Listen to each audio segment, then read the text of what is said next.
চলুন ইংরেজি গ্রামারের এক্কেবারে গভীরে যাওয়া যাক। আজ আমরা এমন একটা বিষয় নিয়ে কথা বলবো যার ইংরেজি শেখার একদম গোড়ার কথা, মানে মূল ভিত্তি। যদি কেউ সাবলীলভাবে ইংরেজি বলতে বা লিখতে চায়, তাহলে এই ভিত্তিটা কিন্তু মজবুত করতেই হবে। আচ্ছা, এই প্রশ্নটা কি খুব চেনা চেনা লাগছে? অনেকেই তো ইংরেজি শিখতে গিয়ে গ্রামারের কঠিন সব নিয়মের জালে জড়িয়ে পড়েন, তাই না? তখন মনে হয়, ধুর, এটা আমার দ্বারা হবে না। কিন্তু সমস্যাটা আসলে কোথায়? সমস্যাটা হলো আমরা প্রায় একদম গোড়ার বিষয়টাকেই পাত্তা দিই না, মানে মূল ভিত্তিটাই অবহেলা করে ফেলি। আর এই ভিত্তিটা যখন নড়বড়ে থাকে, তখন পরের ধাপগুলো তো আরও অনেক বেশি কঠিন মনে হবেই। তাহলে সমাধানটা কি? সমাধান হলো পার্টস অফ স্পিচ। ভাবা যেতে পারে এগুলো হলো ইংরেজি ভাষার সেই বিল্ডিং ব্লক বা ইট। ঠিক যেমন একটা বাড়ি বানাতে ইট লাগে, পার্টস অফ স্পিচ ছাড়া কিন্তু কোনো বাক্যই তৈরি করা সম্ভব না। আজ আমরা ঠিক কি কি দেখব, চলুন এক ঝলকে দেখে নিই। প্রথমে কথা বলবো ইংরেজির মূল ভিত্তি নিয়ে, তারপর জানব বাক্যের ৮টা অংশ কি কি। এরপর নাউন আর প্রোনাউনের মতো জরুরি কয়েকটা অংশ নিয়ে উদাহরণসহ আলোচনা করব। আর শেষে তো একটা সারসংক্ষেপ থাকছেই। তাহলে আর দেরি কেন, চলুন শুরু করা যাক। তো আমাদের প্রথম পর্ব, ইংরেজির মূল ভিত্তি। প্রথমে জানা যাক এই পার্টস অফ স্পিচ জিনিসটা আসলে কি, আর এটা এত জরুরি বা কেন। ইংরেজিতে যত শব্দ আছে সেগুলোকে তাদের কাজ অনুসারে মোট ৮টা ভাগে ভাগ করা যায়। হ্যাঁ, ঠিকই শুনেছেন, মাত্র ৮টা। ভাবা যায়? এই ৮টা মৌলিক ভাগের ওপরেই কিন্তু পুরো ইংরেজি ভাষাটা দাঁড়িয়ে আছে। এই সেই ৮ প্রকার পার্টস অফ স্পিচ। স্ক্রিনে এদের তালিকাটা দেখা যাচ্ছে। নাউন অর্থাৎ বিশেষ্য, প্রোনাউন অর্থাৎ সর্বনাম, অ্যাডজেক্টিভ মানে বিশেষণ, ভার্ব মানে ক্রিয়া, তারপর আছে অ্যাডভার্ব, প্রেপোজিশন, কনজাংশন, আর সবশেষে ইন্টারজেকশন বা আবেগসূচক অব্যয়।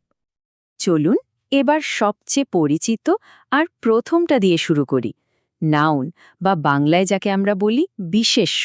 সোজা কথায় এটা হলো পৃথিবীর সব কিছুর নাম। একদম সহজ করে বললে, যে শব্দ দিয়ে কোনো কিছুর নাম বোঝানো হয় সেটাই হলো নাউন। যেমন ধরুন, স্টুডেন্ট মানে ছাত্র, ডে মানে দিন, ট্রি মানে গাছ, বা টেম্পল মানে মন্দির, এগুলো সবই কিন্তু নাউনের উদাহরণ। একটা উদাহরণ দেখি। রহিম ওয়াকস এভরি মর্নিং। এই বাক্যে রহিম কি? একজনের নাম, তাই না? সুতরাং রহিম হলো একটা নাউন। তার মানে যে কোনো নামই আসলে একটা নাউন। আবার নাউনকেও কিন্তু তাদের কাজ অনুযায়ী 5টা ভাগে ভাগ করা হয়। যেমন কোনো নির্দিষ্ট নাম, ধরুন কলকাতা বা ডিসেম্বর, এগুলো হলো প্রপার নাউন। আবার যখন কোনো সাধারণ নাম বোঝায়, যেমন ম্যান বা বুক, তখন সেটা কমন নাউন। কোনো দলকে বোঝালে হয় কালেকটিভ নাউন, যেমন আর্মি বা টিম। কোনো পদার্থ, যেমন উড বা গোল্ড, হলো ম্যাটেরিয়াল নাউন। আর শেষে যা ধরা বা ছোঁয়া যায় না, মানে কোনো গুণ বা ধারণা, যেমন বিউটি বা উইজডম, সেটাকে বলে অ্যাবস্ট্র্যাক্ট নাউন। আচ্ছা, নাউন তো বোঝা গেল, কিন্তু একটা সমস্যা আছে। একটা বাক্যে বা কথায় বারবার একই নাম ব্যবহার করলে শুনতে কেমন একঘেয়ে লাগে, তাই না? ঠিক এই জায়গাতেই দরকার হয় প্রোনাউনের। প্রোনাউন মানে সর্বনাম হলো এমন একটা শব্দ যা নাউনের বদলে বসে। এর একটাই কাজ নামের পুনরাবৃত্তি বা রেপিটিশন আটকানো। যেমন আই, উই, হি, শি, দে, এগুলো সবই হলো প্রোনাউন। উদাহরণটা দেখলেই ব্যাপারটা পরিষ্কার হয়ে যাবে। ধরুন একটা বাক্য হলো রাম গোস টু স্কুল। এখানে রাম হলো নাউন। এখন বারবার রাম না বলে আমরা যদি বলি হি গোস টু স্কুল, তাহলে রামের জায়গায় বসল হি। এই হি শব্দটাই হলো প্রোনাউন। প্রোনাউনেরও আবার কয়েকটা প্রধান ভাগ আছে, যেমন পার্সোনাল প্রোনাউন, যা কোনো ব্যক্তি বা বস্তুকে বোঝায়, আই, ইউ, হি, এইগুলো। আবার আছে রিলেটিভ প্রোনাউন, যা দুটো বাক্যকে জোড়ে, যেমন হু, উইচ। আর প্রশ্ন করার জন্য আছে ইন্টারোগেটিভ প্রোনাউন, যেমন হোয়াট, হু। বেশ, তাহলে আমরা বাক্যে নাম বসাতে শিখলাম নাউন দিয়ে, আর নামের বদলে প্রোনাউন ব্যবহার করতেও শিখলাম। কিন্তু শুধু শব্দ বসালেই তো হয় না, শব্দ বা বাক্যগুলোকে জুড়তেও তো হবে, তাই না? এর জন্য কি আছে? এই জোড়া লাগানোর কাজটাই করে কনজাংশন। কনজাংশন হলো সেই শব্দ যা দুটো শব্দ, বা দুটো বাক্যকে জুড়ে দেয়। একে বলতে পারেন বাক্যের আঠা বা গ্লু।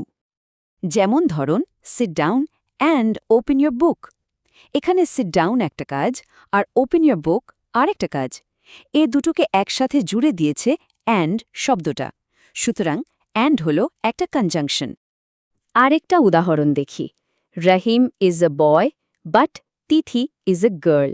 এখানে বাট শব্দটা দুটো আলাদা, এমনকি বিপরীত ধারণার বাক্যকে এক করেছে, তাই বাটও একটা কনজাংশন। তো আমরা বেশ কয়েকটা বিষয় নিয়ে কথা বললাম।